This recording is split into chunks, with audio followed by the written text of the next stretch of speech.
All right, and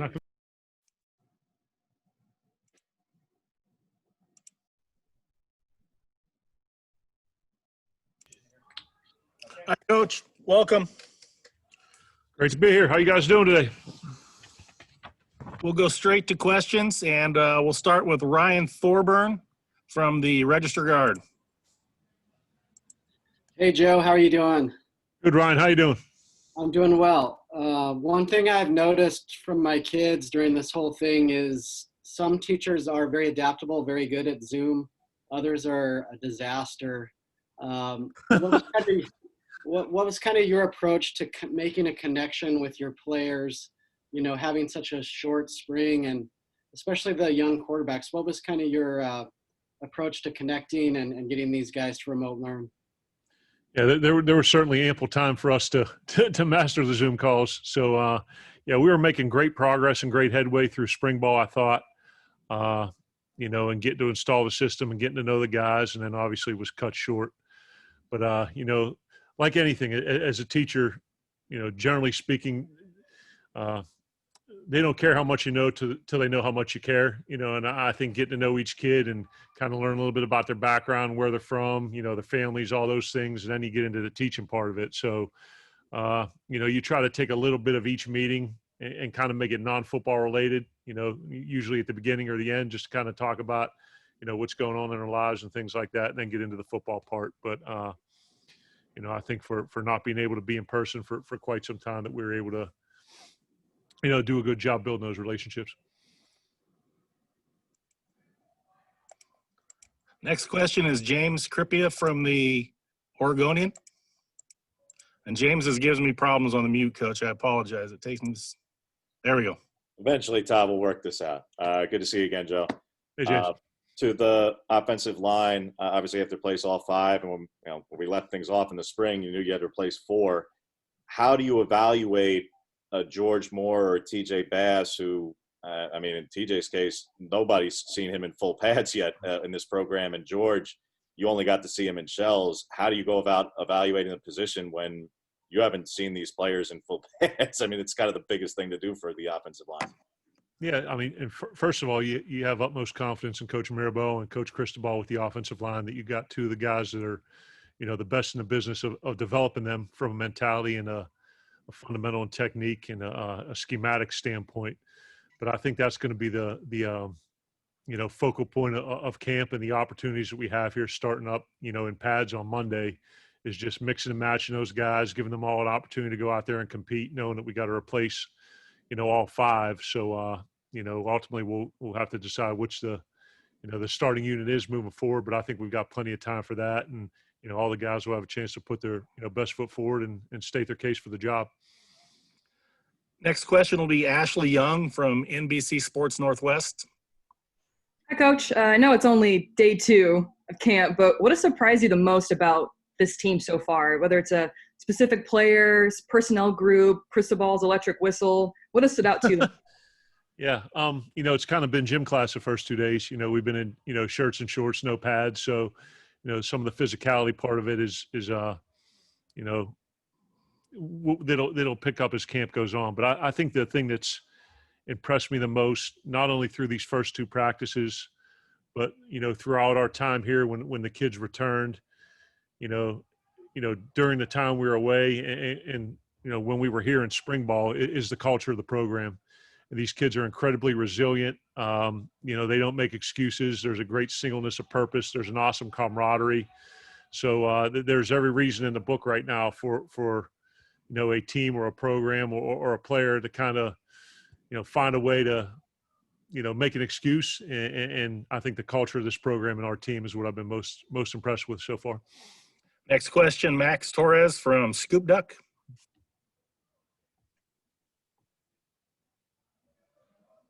Oh, I think we got it. Sorry about that.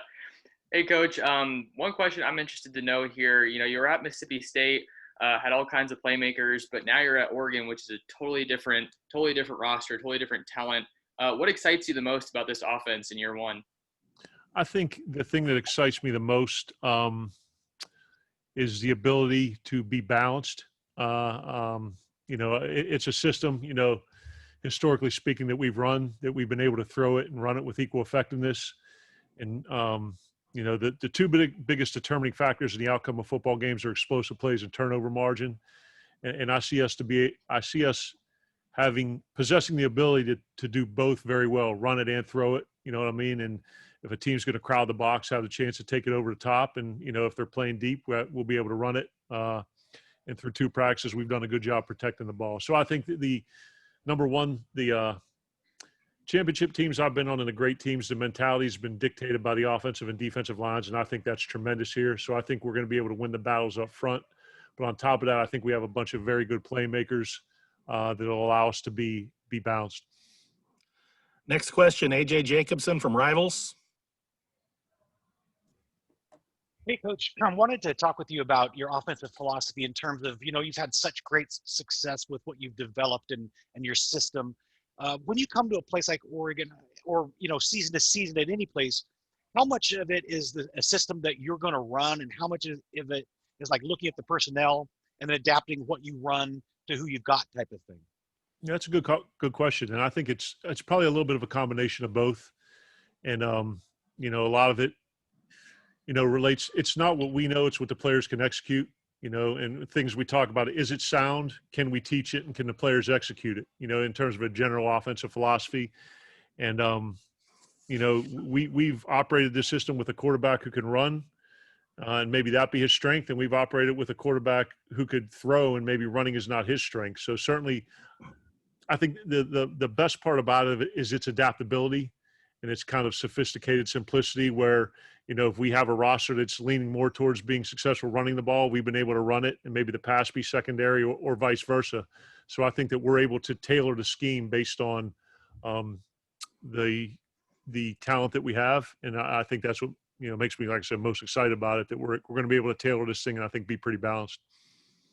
Next question, Matt Preem from 247 Sports. Hi, Coach. I'm curious, just what are you looking for out of whoever wins the quarterback job? What's going to separate them from the rest of the group? And then with Shuck and Anthony Brown, what's kind of their progression from walkthrough and Zooms and now camp of getting the playbook down and kind of knowing what and why and how?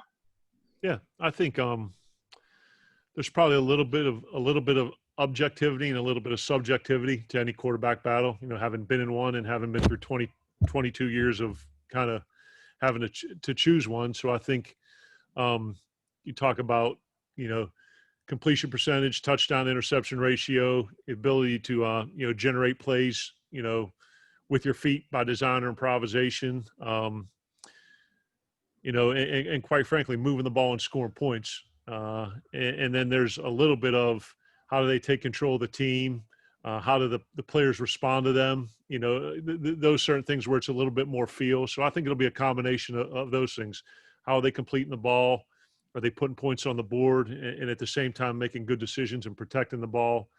And then, also how the guys rally around them. So there's no exact science to it. And I think both of the guys, you see Tyler obviously sitting behind Justin and learning a lot of good football here in his time. And Anthony, a guy who's played a ton at this level, 50 career touchdown passes, I think close to 5,000 yards. So he's a guy that brings a lot of maturity to the room as well. Next question is Ryan Thorburn from the Register Guard.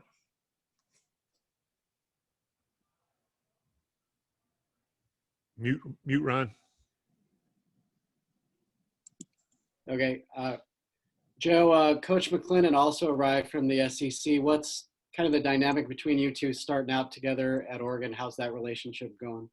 No, it's been fantastic. And I was just thinking about that the other day, that the level of experience and expertise that we have in our offensive staff room, between, you mentioned Coach McClendon has been an SEC coordinator, Bobby Williams has been a head coach, Jim Mastros called plays, Coach Mirabel's, been with some very, phenomenal offensive lines. So anytime that you have a guy who's been in your chair and done it at a high level, that you're able to bounce ideas off of. And I think that's what's been great from an installation standpoint, that as we've been going through the offense over and over and over again before we've got to camp, that you've got a bunch of guys who've been successful at this level kind of sharing ideas and getting the thing fine tuned and kind of refined. So BMAC has been awesome. He's a great teacher. He's a great person. And, to have someone who's called plays in the SEC be in the same room with you, I think that's an incredible positive. Next up is James from the Oregonian.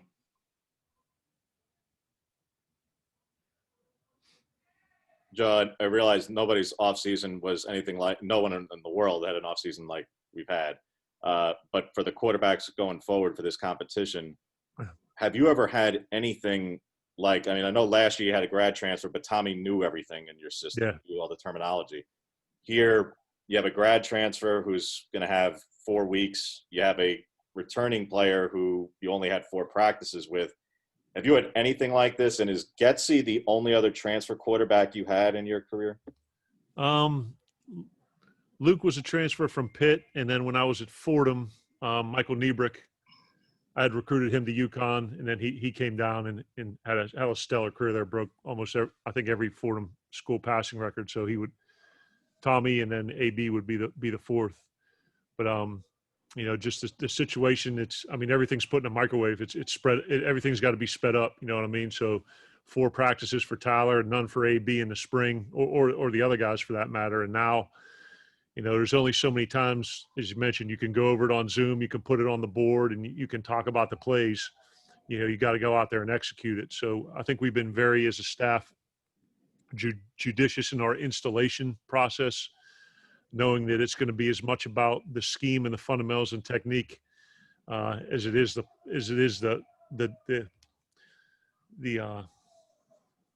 amount of the play, so to speak. You know what I mean? So I think in a shortened down time frame, not just for the quarterbacks, but for the offense and the team in general, we're really going to have to know what we do well very quickly and get a bunch of reps of that before the same game. So I think that's the challenge for the quarterbacks and for the offense in general, that there's only so many practice opportunities, and you got to really kind of trim down what you do to what you're going to do very well, and work it over and over again. Next question, Eric Scopel from 247 Sports. Hey, Joe. You guys carry 6 quarterbacks this year. I know we're going to spend a lot of time talking about Tyler and Anthony. Can you evaluate, the skill sets of the other 4? And I guess maybe one of them battles for the starting job. But just if that's not the case, what value do they get, or what do you want to see from them this season? Yeah, I think the biggest thing there is you see a lot of talent and a lot of inexperience. A lot of young guys. Some do things better than others. Some are thrown in a little better. Some are running a little better. Some understand the system a little better.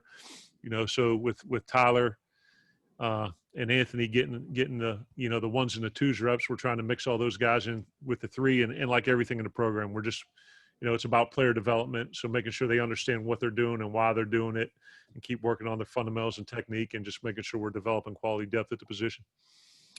We have time for 2 more questions. We'll go with Jacob Archer from Scoop Duck. Hey, Coach. So, of course, over your coaching career, you've had the chance to coach a bunch of really, really talented receivers. And just looking at the depth at the receiver position and in that room currently, what's it been like this offseason? Of course, it's been really weird with everything and everything over being Zoom and stuff. What has it been like just trying to evaluate the different players in that room and just kind of seeing how they fit and how ultimately you're going to utilize them come week 1?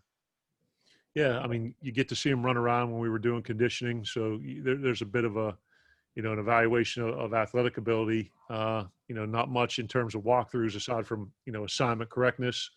So I think, with what we saw in spring and building off of that, and then what we're going to do here going through camp, I think there's a bunch of guys who are capable, guys who have made plays at this level, and then some young guys behind them that have an opportunity to, do the same. So, kind of like they just need a ton of repetitions and a ton of opportunities, and, continue to get better as camp moves on.